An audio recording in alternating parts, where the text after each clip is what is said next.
Our next guest is Deborah Green, who started Women Wise Guns. How's it going, Deborah? It's going great, Colleen. How are you? I'm doing good. I'm doing very good. So I gotta Good. ask, what is Women Wise Guns? Or is it Woman Wise Guns? Yeah, I forget Woman how to Wise read Guns. every 30 minutes. I forget how to read. So so what is this? Well, it's really my personal blog where I've been exploring my journey as the new shooter. Your story resonates a lot with me because Hmm. I didn't grow up with guns. I shot my first gun about 4 years ago. Oh wow.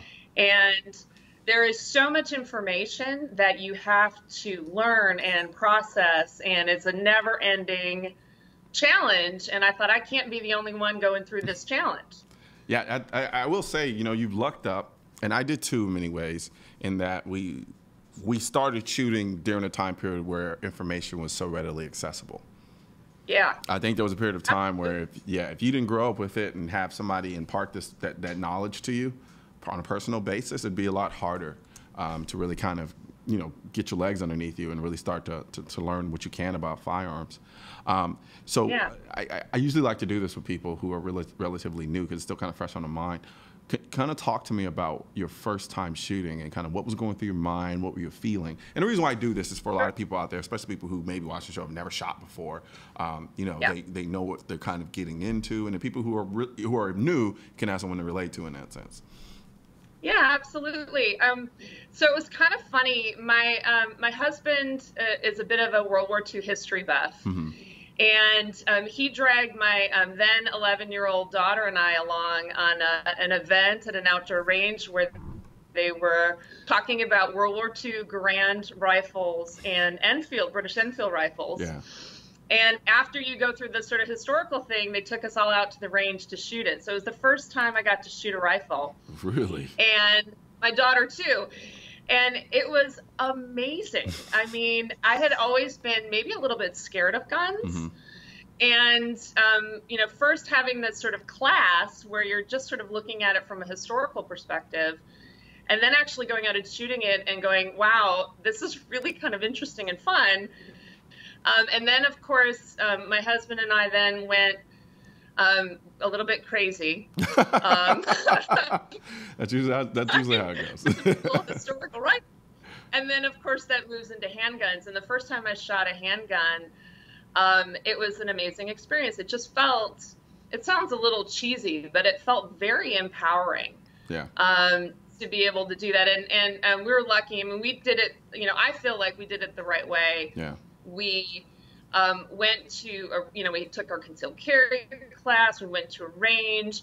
We actually hired a trainer at the range just for us to kind of walk through, like, how do you even behave on a range, right? Like, Yeah. what's the etiquette? How do you do this?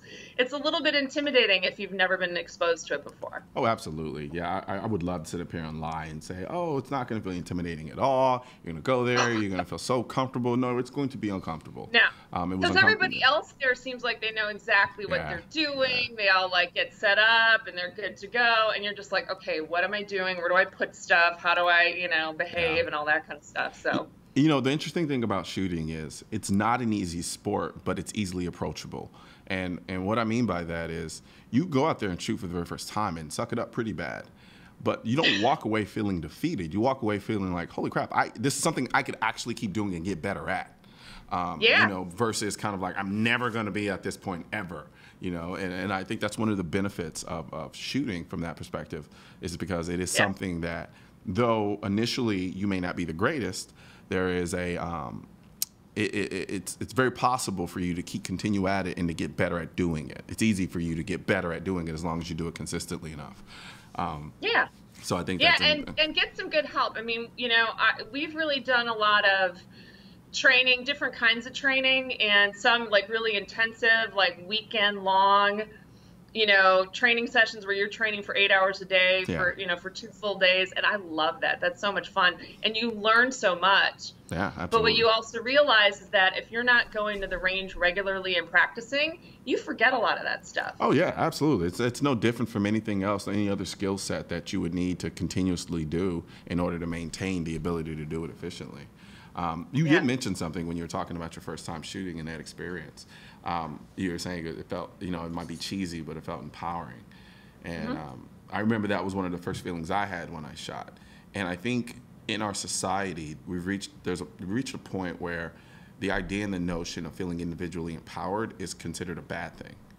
I don't see that to be the case. We lived in a country that was founded by people who were empowered enough to say, you know what, no more of this. And I think that is something that should continue on throughout the history of this country. I think otherwise we just find ourselves devolving into the rest of the world. Yes, I just said devolving into the rest of the world. Largely because I do look at the abilities and opportunities afforded in this country as something that's very unique to our country. And I think a lot of it has to do with the mentality. So I think a lot of people, when they go to the range and they shoot for the very first time and they get that feeling of empowerment, I think they should embrace it. Yeah. Yeah, I mean, I loved it, and I was so glad this was something that we were also able to share with our daughter, and that she was really able to experience too. And I've got a funny little story. When she was in 7th grade, 7th grade boys, right? I know me when I was in 7th grade. Yeah, exactly. So a couple of the 7th grade boys were like, they must have been playing Call of Duty or something, and they were like, shooting from the hip. They're like, pretending like they're shooting. And my daughter just looks at him and goes, "That's not how you shoot a gun." And they looked at her and they said, "How would you know?" And she goes, "Because I've actually done it." And then they just kind of sat and they didn't even know what to say. You play video games. I do the real thing. There are levels to this. Yeah, exactly. That's exactly right. That's awesome. She felt empowered. So I thought that was great. No, I think that was awesome, actually. So now, with respect to your blog, what type of issues do you usually post about? So I really try to take a real practical approach and a real personal approach. I mean, I'll learn something new. Like, for example, my most recent post was just about shooting your self-defense ammo. I saw an article on, I think it was firearmsblog.com. And they were talking about how if you're like the typical concealed carry holder, and I was like, yeah, that was me, where you keep your magazine of your HST, your expensive rounds, and you take it out of your gun when you get to the range, load up your full metal jacket, the cheap stuff, and then just put the round back in, and you keep rechambering the same round, how it can actually really backfire you literally and figuratively, right? Yeah. I have a case of bullets that look like they backset, and I just don't shoot them. Yeah. Well, yeah. And so it was like one of those things. I was like, wow, I didn't realize that, and I was guilty of that, where I was setting aside that magazine and not shooting it often enough, rechambering the same rounds. So I just wrote an article about it, and when I posted it on a couple of the Facebook groups that I belong to, a lot of the women's shooter groups or women concealed carry holder groups, a lot of them were like, wow, I didn't even realize that, and thanks for sharing that information. So I just try to take a real practical approach to sort of the challenges of concealed carry and shooting. Gotcha. So now, what challenges specifically do you think women face with concealed carry that we men tend to overlook? Well, women generally want to look good. They generally like to wear clothes that maybe are a little more feminine, a little more form-fitting. Not all, but there's a lot of women. So you don't like rocking the Magellan button-downs and the flap in the back? Yeah, none of like that? the field vest. Yeah, you gotta get the fishing concealed yeah. carry vest. Exactly. So to me, that's really the biggest issue I feel that I struggle with a lot, is finding a way to comfortably carry and still not give up my fashion sense. I know it sounds a little, but I think you're allowed to do that. I think if I said that, that'd be a problem. I think you're allowed to say that without any recourse. Hey, you've got a fashion sense too, so that's cool. Yeah, I'm not gonna fall into that trap. Because my timeline would just blow up. And like, oh, I was a fashionista. But it's interesting. You're right, and I think for me, and you can tell me if you agree with this or not. There are a lot of people out there who are firmly dead set against the idea of purse carry. Yeah. I am on the other end of that spectrum. I've dealt with a lot of girls who that's usually the only way they can carry. Yep. And so, yeah, sure, it has its setbacks. It has its disadvantages. But, it's either that or not carrying at all. And so, I mean, would you agree with that? I completely agree with it. I am a fairly frequent purse carrier. I work, I've got a full-time day job. I work at a professional environment. I'm not allowed to bring my handgun to my office. So first off, I'm wearing kind of dresses, skirts, professional clothing. Yeah.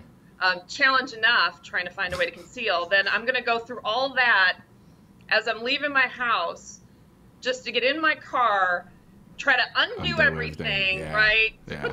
Put the gun in the safe in my car as I head into the office. I mean, it's just a lot easier to have it in my purse. Yep. But one of the things that I think is important with purse carry is really understanding the issues and the risks. Yep. And, I take the approach of, hey, everybody has to make their own decision about what's appropriate for them and do it with having enough information, right? Yeah. If you've got little kids who are digging in your purse all the time, might not be a great idea to purse carry at that time, right? Absolutely. Nope. But just understanding the risks and the what you need to be aware of when you're doing it, and then everybody's an adult here, right? So make your own decision. Yep. Absolutely. Well, thank you very much, Deborah. Really quickly, we are out of time, but could you just plug your blog real quick so people know where to go and where to find you? Yep. Absolutely. We're at womanwiseguns.com, and that's woman, not women. Absolutely, absolutely. Well, thank you very much, Deborah, and you definitely have a good one. Thanks, you too. All right. We're going to take a little break, but when we come back, we'll be checking out a new rifle. I like new rifles. My gun.